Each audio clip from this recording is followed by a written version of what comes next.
Another bad news for Senator Bato de la Rosa.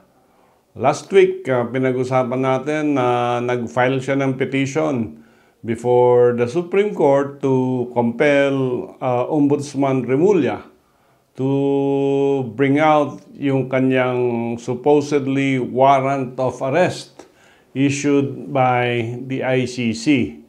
And napakabilis noong November 18, ang Supreme Court ay nagbigay ng kanyang decision denying yung petition ni Senator Bato de la Rosa at sinabi nila na medyo premature dahil wala pa namang official copy na na-issue ang ICC at pangalawa, hindi sila pwedeng mag-rely sa chismis lang dahil sinasabi lang ni Ombudsman Remulla, nakita niya o meron siyang kopya, ayaw naman niyang ilabas. Sinasabi ng ating Korte Suprema, you cannot compel somebody who is merely saying that he has a copy to bring out the warrant of arrest kasi hindi naman siya yung official source warrant of arrest.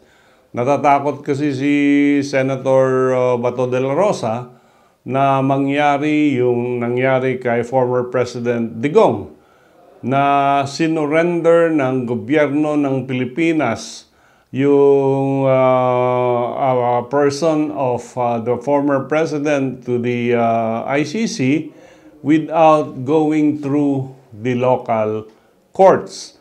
At sinasabi niya ni Senator na dapat sundin natin yung new rules on extradition. Dapat may request from another state. Kaya lang ang problema dito, ang ICC ay hindi state or hindi siya bansa or hindi siya country.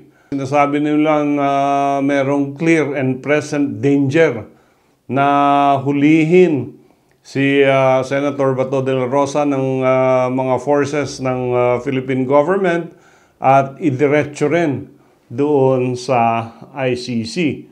So in the meantime, medyo status quo, wala pa namang official copy ng warrant of arrest. So dapat huwag siyang mag-alala at mag-attend muna siya ng sessions.